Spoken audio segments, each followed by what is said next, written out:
Hello, welcome to my recordings of the Greek New Testament. I am Trevor Allen, and you may have seen some of my studies of the Greek text of the New Testament on the website livingwater-spain.com. Spanish speakers may know me as the translator and author of the Spanish edition of Jeremy Duff's The Elements of New Testament Greek. There we are. That's the English language version, which is published by Cambridge University Press. The Spanish version is called Curso de Griego Bíblico, and it is published by CLIE, C-L-I-E.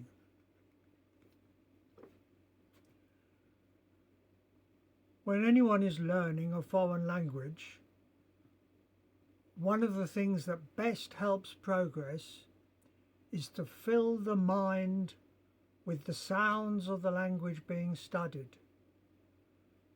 For modern languages, I recommend a stay in a country where the language is spoken.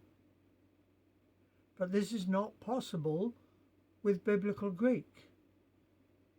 So what can we do? When I was first learning New Testament Greek many years ago, I wished that I could have listened to recordings of it. This helps learners, even if little is understood at first. You can even play suitable recordings while you're doing something else that does not involve your mind in using language, perhaps painting the fence, or cooking, or perhaps even driving the car.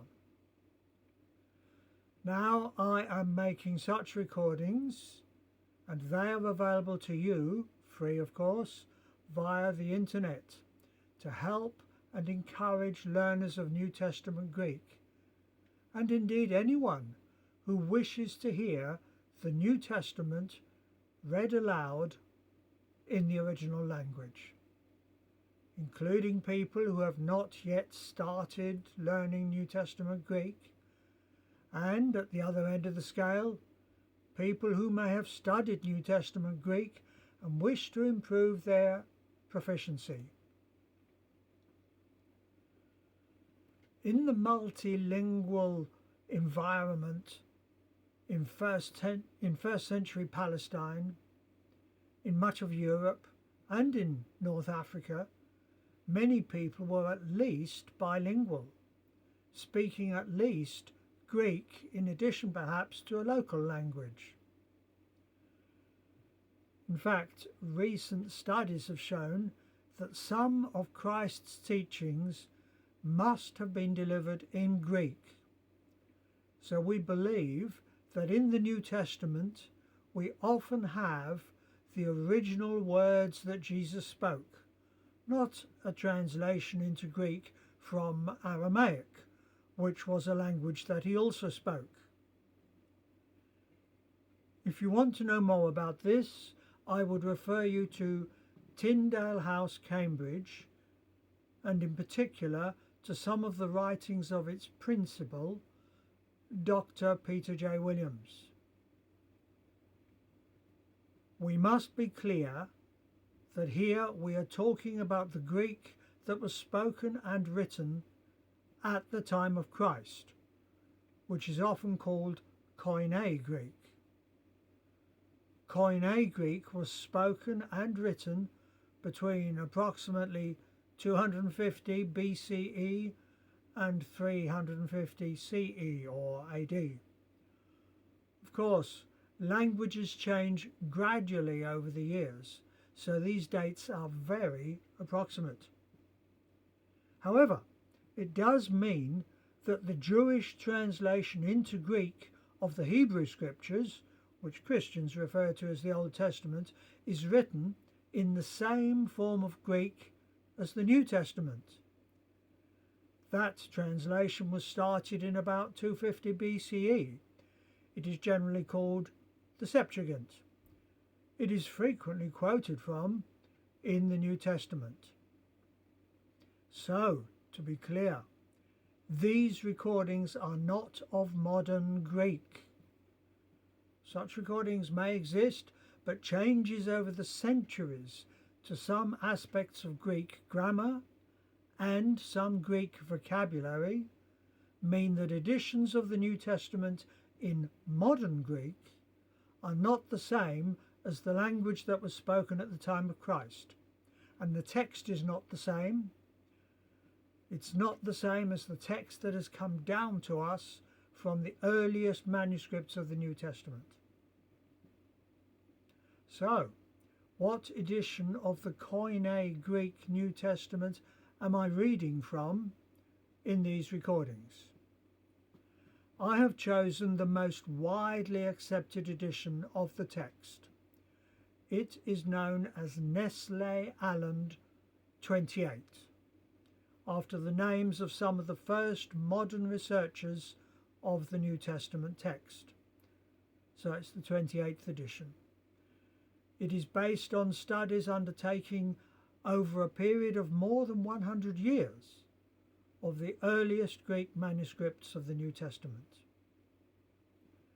This is the same as the text that is known as UBS 5, which means United Bible Society's 5th edition.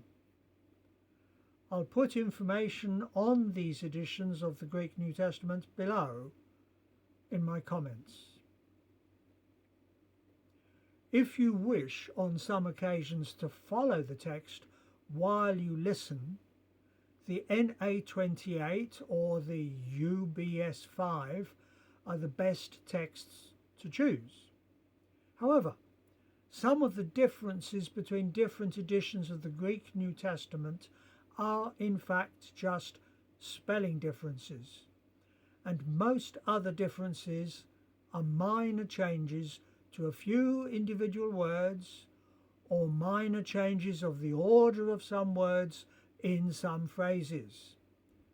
So you can follow the readings in another text of the Greek New Testament, and most of the time the text will be identical. What about the accent used? Studies give us a very good indication of the probable pronunciation of Greek at the time of Christ. Greek was essentially spelt phonetically, so every letter was and is pronounced. We have followed this academic guidance on the pronunciation of Koine Greek, and in fact, this corresponds to the pronunciation guidance that you are likely to find in most modern textbooks of New Testament Greek.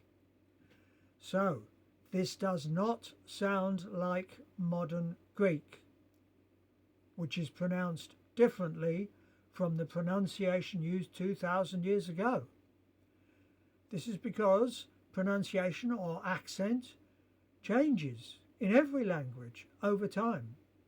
And even if we listen to recordings of news reports from 60 or 100 years ago, we are likely to notice that our own language was spoken quite differently then. As I make these recordings, I am adding links to all the recordings on the website livingwater-spain.com. You should also find them on YouTube. These are readings. They are not dramatizations. They are generally with a fairly slow delivery to make it easier for those who are learning Koine Greek to follow. Each recording begins with the name of the book and the chapter number in English and then in Spanish. Enjoy the readings. I hope that they will help you and encourage you to study the original Greek text of the New Testament.